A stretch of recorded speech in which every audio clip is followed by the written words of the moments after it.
আজকের এই সমাবেশটি করার আমাদেরকে তৌফিক এনায়েত করেছেন আলহামদুলিল্লাহ।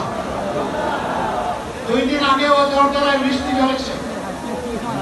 অনেকে আশঙ্কা করেছিলেন কি হবে, মানুষগুলা সেদিন কি শান্তিতে বসে দুটি কথা শোনার সুযোগ পাবে। আল্লাহ রাব্বুল আলামিন আজকের দিনটা অনেকটা এয়ার কন্ডিশন করে দিয়েছেন আলহামদুলিল্লাহ।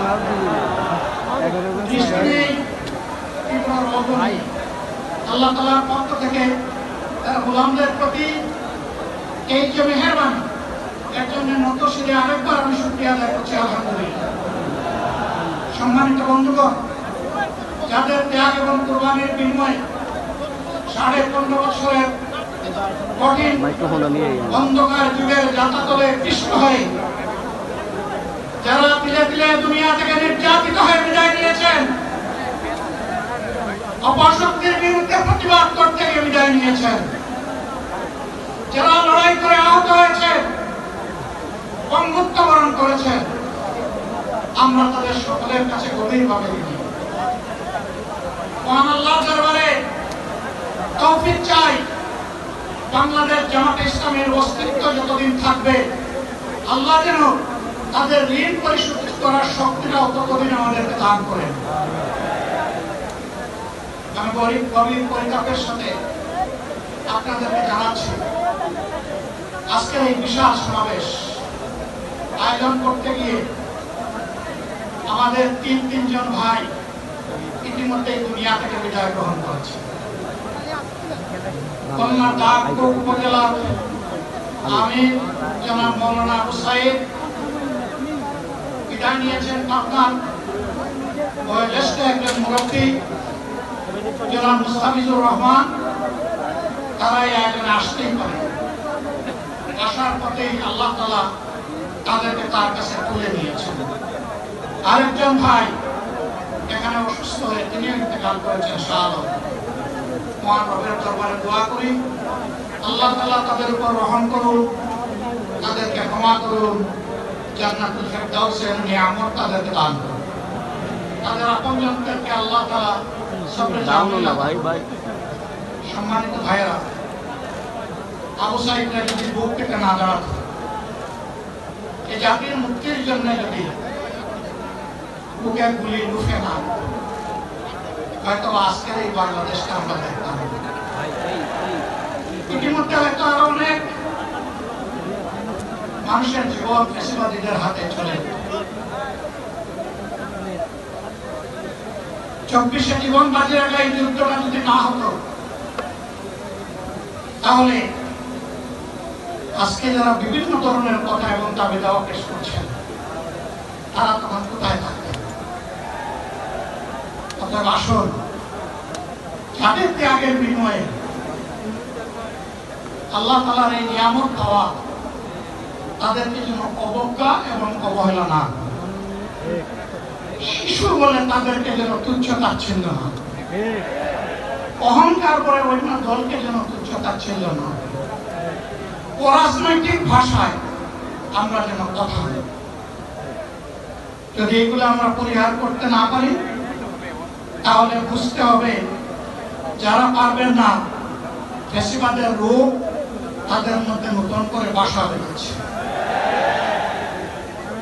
আমরা আশা করি আমরা এগুলা করব না, কেউ এগুলা করবে না, বরঞ্চ রাজনৈতিক শিষ্টাচার রক্ষা করে জাতীয় ঐক্যের বীজতলাটা আমরা সবাই মিলে একসাথে তৈরি করবো ইনশাআল্লাহ। সম্মানিত ভাইরা, আসরের নামাজ আসন্ন, আরো অনেক বক্তা ছিলেন, তাদেরকে আমরা দিতে পারি নাই, আমরা দুঃখিত। এই জন্য আমার লম্বা কথা বলার সুযোগ নেই। যারা এখানে কথা বলেছেন, তারা আমার মনের কথাগুলো তুলে ধরছে। আমি শুধু বলতে চাই, আগামী বাংলাদেশটা কেমন হবে, আমি বলি আরেকটা লড়াই হবে ইনশাআল্লাহ। একটা লড়াই হয়েছে ফ্যাসিবাদের বিরুদ্ধে, আরেকটা লড়াই হবে দুর্নীতির বিরুদ্ধে ইনশাআল্লাহ। এই দুর্নীতির মূল উৎপাদন করার জন্য যা দরকার, আমরা তারুণ্য এবং যৌবনের শক্তিকে একত্রিত করে সেই লড়াইও ইনশাআল্লাহ বিজয় লাভ করব। প্রিয় ভাইরা,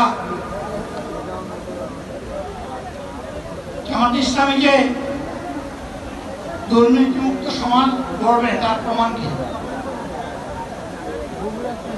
তার প্রথম প্রমাণ হচ্ছে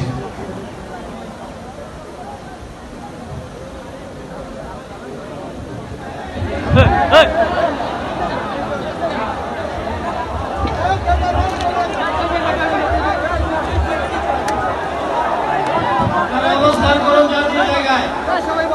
আমাদের সরকার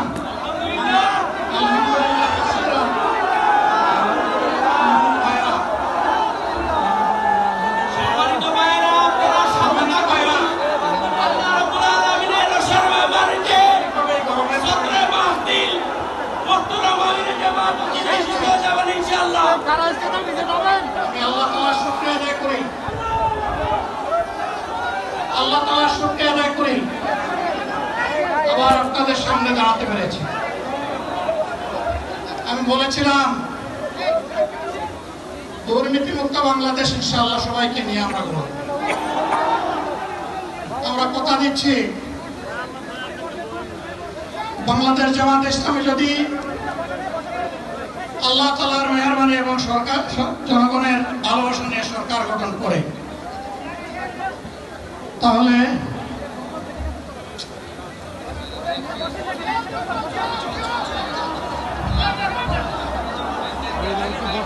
কে থাকবে? তাহলে কেন তারা জীবন দিয়েছিল? যারা ওই ব্যবস্থাপনায় বাংলাদেশকে আবার করতে চান, তাদেরকে আমরা বলি জুলাই যুদ্ধ করে যারা জীবন দিয়েছে আগে তাদের জীবনটা ফেরত এনে দেন। যদি শক্তি তাকে ফেরত এনে দেয়, আপনারা পারবেন না। যেহেতু পারবেন না, কাজেই নতুন ব্যবস্থায় নতুন বাংলাদেশ গড়ে তোলা হবে ইনশাআল্লাহ। শিশু, কিশোর, যুবক, মা, বোন, শ্রমিক, ছাত্র, জনতা, ব্যবসায়ী, সবাইকে যে দেশ, যে সংবিধান, যে রাষ্ট্র নিরাপত্তা দিতে পারবে, সেই নতুন বাংলাদেশ আমরা গড়ে তুলতে চাই।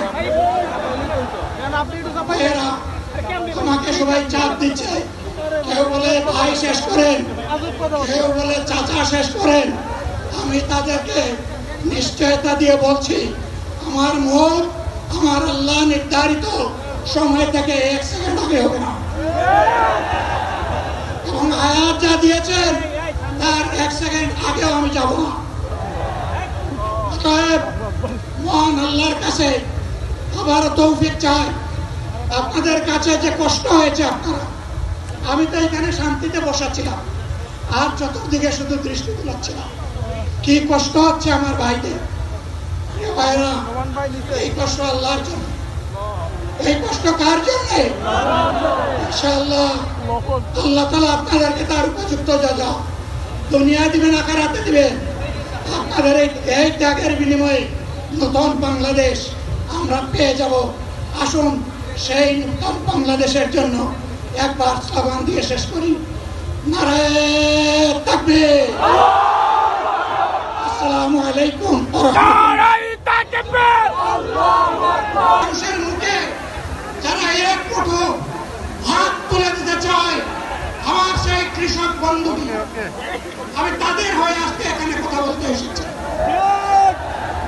আমি কোনো অভিজাত শ্রেণীর হয়ে এখানে কথা বলতে আসিনি।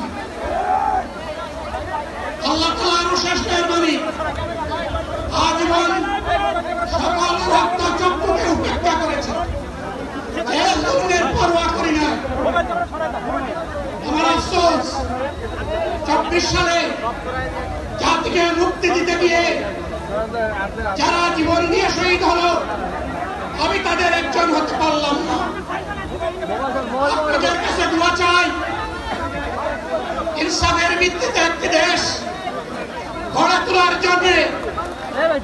আগামীতে যে লড়াই হবে, আমার আল্লাহ যেন সেই লড়াইয়ে আমাকে একজন শহীদ হিসাবে কবুল করেন।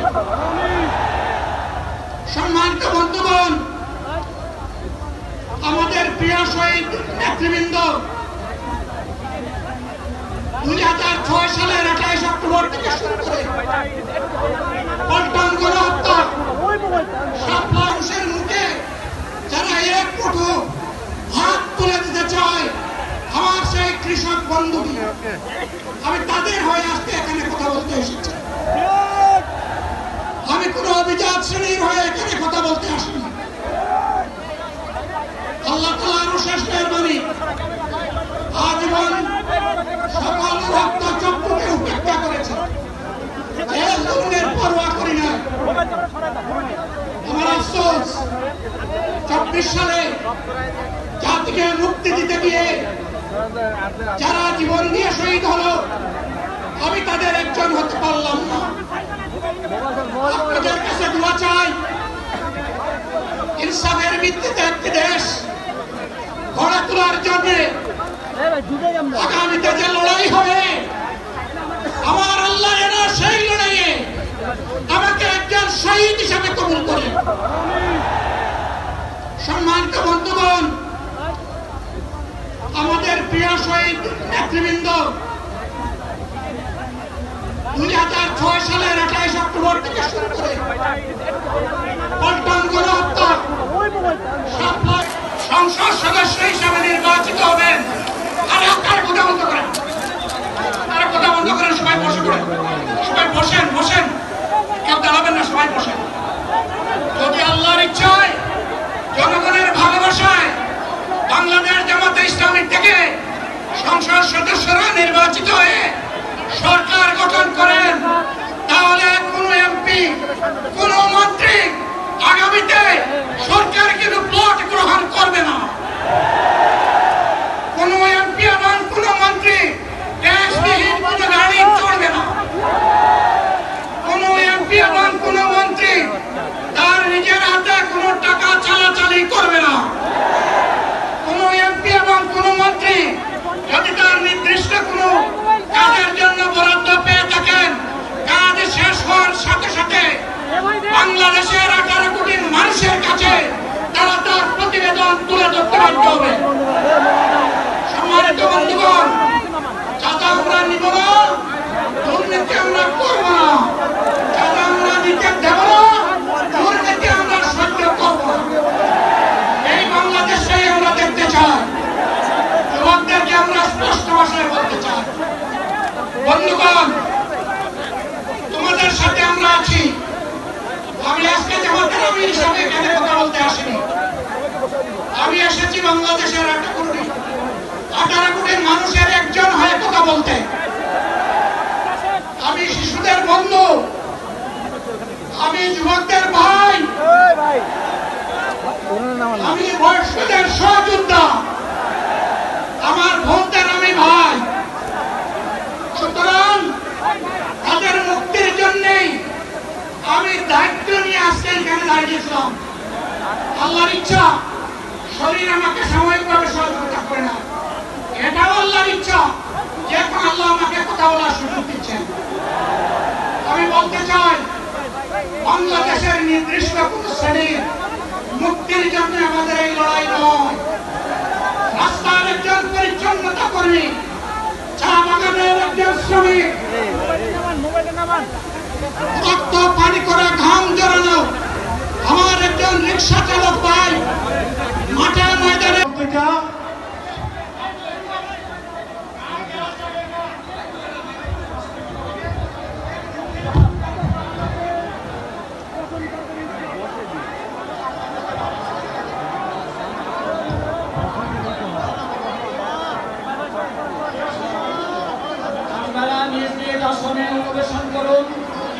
সংগঠনের দায়িত্বশীল নির্দেশনা দিবেন।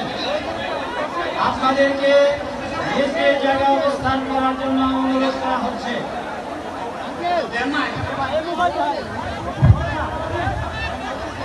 আপনাদের এই ড্রোনগুলো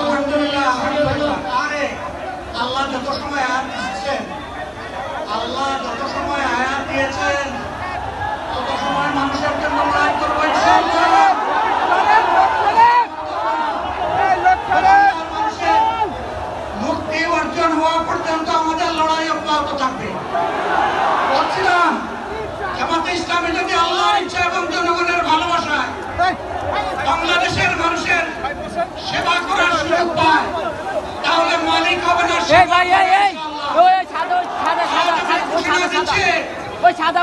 জনতাকে সাথে নিয়ে